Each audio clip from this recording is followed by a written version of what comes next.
রাক্ষসীকে তুমি বিড়ালে পরিণত করো, নয়তো রাক্ষসী আবার তোমার মাছ বানিয়ে খেয়ে ফেলবে। জাদুই লাঠি দিয়ে রাক্ষসীকে ছুঁয়ে দেয়, আর সাথে সাথে রাক্ষসী বিড়ালে পরিণত হয়। মির্জাপুর গ্রামে ছোট্ট ফুলি তার বাবা দীপকের সাথে থাকতো। ফুলির মা বিনোদা মারা গেছে বেশ কিছুদিন হলো, আর বিনোদা মারা যাওয়ার অষ্টমঙ্গলা না কাটতেই দীপক সুনিতাকে বিয়ে করে নিয়ে আসে ফুলির দেখাশোনা করার জন্য। আর বিয়ের পর সুনিতা দীপক আর ফুলির সাথেই থাকতে শুরু করে। আর কিছুদিন পার হতেই দীপকও মারা যায়। এটা কি সর্বনাশ হলো! বিয়ের পরপরই আমার স্বামীকে তুমি আমার কাছ থেকে কেড়ে নিলে। এটা কি আমার দুর্ভাগ্য? না, আমার দুর্ভাগ্য হতে যাবে কেন? এসব কিছু হয়েছে ওই শয়তান মেয়ের জন্য। ওই শয়তান মেয়ে হচ্ছে অলক্ষী। কদিন আগে মাকে খেয়েছে, আর এখন ওর বাবাকে। অপয়া মুখ পুরি একটা। এইসব তুমি কি বলছো মা? আমিও তো বাবাকে হারিয়েছি, কষ্ট তো আমারও হচ্ছে মা। কিন্তু বাবা মায়ের মৃত্যুর জন্য তুমি আমাকে কেন দায়ী করছো বলো তো? চুপ কর অলক্ষী, একদম কথা বলবি না। তোর জন্যই আমার স্বামীকে আমি হারিয়ে ফেললাম, তাই তোকে এর শাস্তি পেতেই হবে। এরপর থেকে সুনিতা ছোট্ট ফুলিকে দিয়ে সংসারে সব কাজ করাতে থাকে। ঘর মোছা, বাসন ধোয়া, রান্না করা সব কাজই ফুলি করত। আর সুনিতা আরাম আয়েশ করে দিন কাটাতো। আমার হয়েছে পোড়া কপাল। বাবা দ্বিতীয় বিয়ে করলো আমার দেখাশোনা করার জন্য, কিন্তু বাবা চলে যেতে না যেতেই সৎ মা আমাকে দিয়ে গাধার মতো খাটাচ্ছে। এইসব কথা বলতে বলতে ফুলি নদীর ঘাটে কাপড় কাচতে চলে যায়, আর নদীতে কাপড় কাচতে শুরু করে। আর ফুলি যখন কাপড় কাচছিল তখনই একটা মাছ এসে ফুলের হাতে থাকা আংটিটা নিয়ে যায়। কি সর্বনাশ হলো! আমার হাতের আংটিটা কোথায় গেল? হাতে কি যেন একটা অনুভব হলো। এটা কি তবে মাছ ছিল নাকি?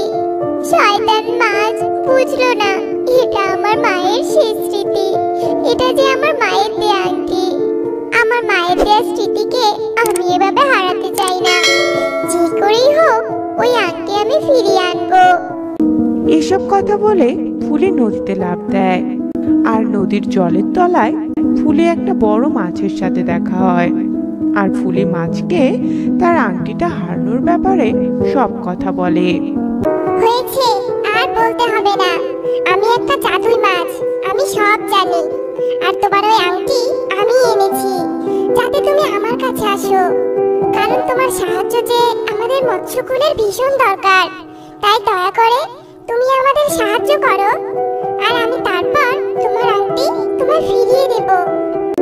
এইসব তো বুঝলাম, কিন্তু কি সাহায্য দরকার সেটা তো বলো। না শুনলে তো আমি তোমাদেরকে সাহায্য করতে পারবো না। আসলে এক শয়তান রাক্ষসী তার জাদু শক্তি বলে এই নদীর জল শুকিয়ে ফেলছে, আমাদেরকে খেয়ে ফেলবে বলে। দয়া করে আমাদের ওই রাক্ষসীর হাত থেকে রক্ষা করো তুমি।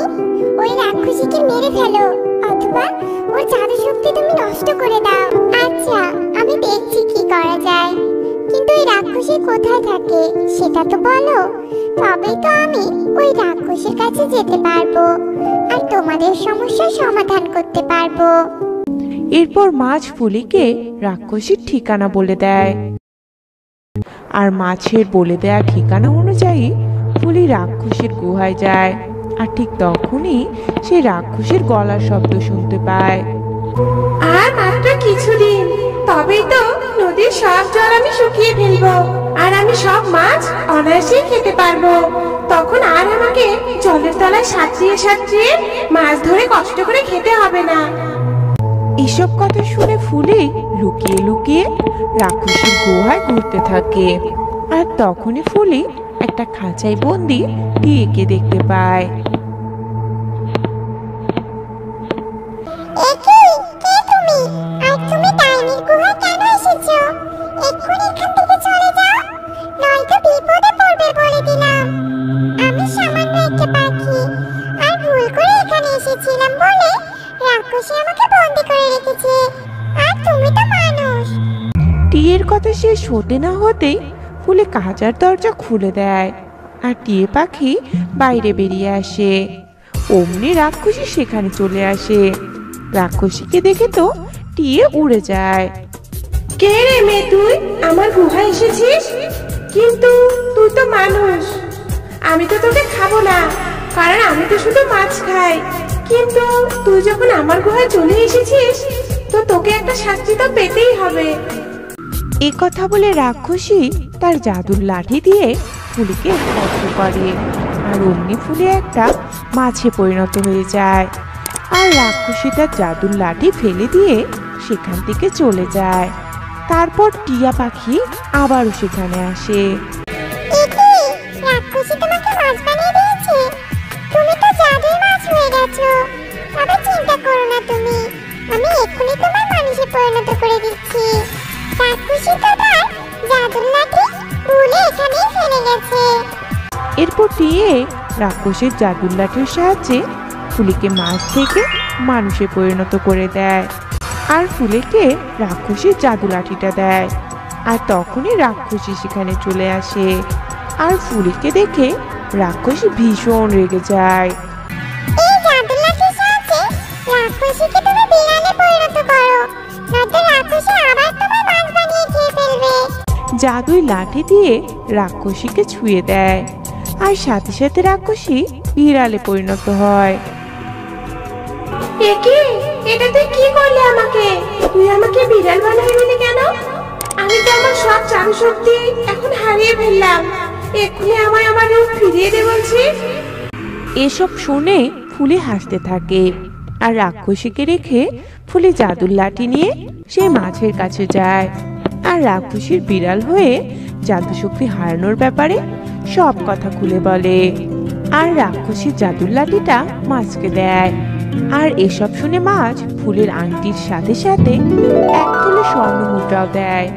আর সেসব কিছু নিয়ে ফুলি বাড়ি ফিরে যায়। ফুলের কাছে সোনার মুদ্রা থেকে তো সুনিতা অনেক অবাক হয়ে যায়।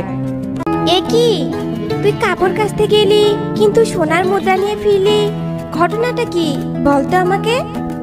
এরপর ফুলি সব ঘটনা সুনিতাকে খুলে বলে। আর এসব কথা শুনে সুনিতার ভীষণ লোভ হয় আর সুনিতা মনে মনে ভাবতে থাকে, জাদুই সোনার মাছ ফুলিকে সোনার মুদ্রা দিয়েছে, কিন্তু সেটা তো সামান্য সোনার মুদ্রা। তবে আমার তো অনেক সোনার মুদ্রা চাই, আমিও যাব ওই জাদুই মাছের কাছে।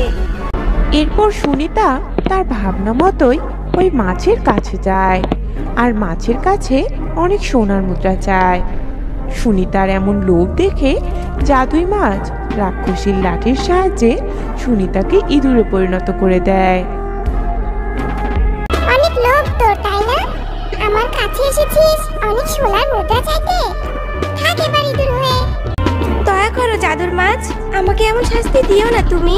দয়া করে আমাকে আবারও মানুষে পরিণত করে দাও। আমি আর লোভ করব না, এই তোমাকে কথা দিলাম। আমি আমার মেয়ের অর্জন করা স্বর্ণমুদ্রার সাহায্যে অনেক সুখেই দিন কাটাবো আর ফুলিকেও নিজের মেয়ের মতো ভালোবাসবো। এ কথা শুনে জাদুই মাছ সুনিতাকে ইঁদুর থেকে আবার মানুষে পরিণত করে দেয় আর সুনিতা বাড়ি ফিরে যায়।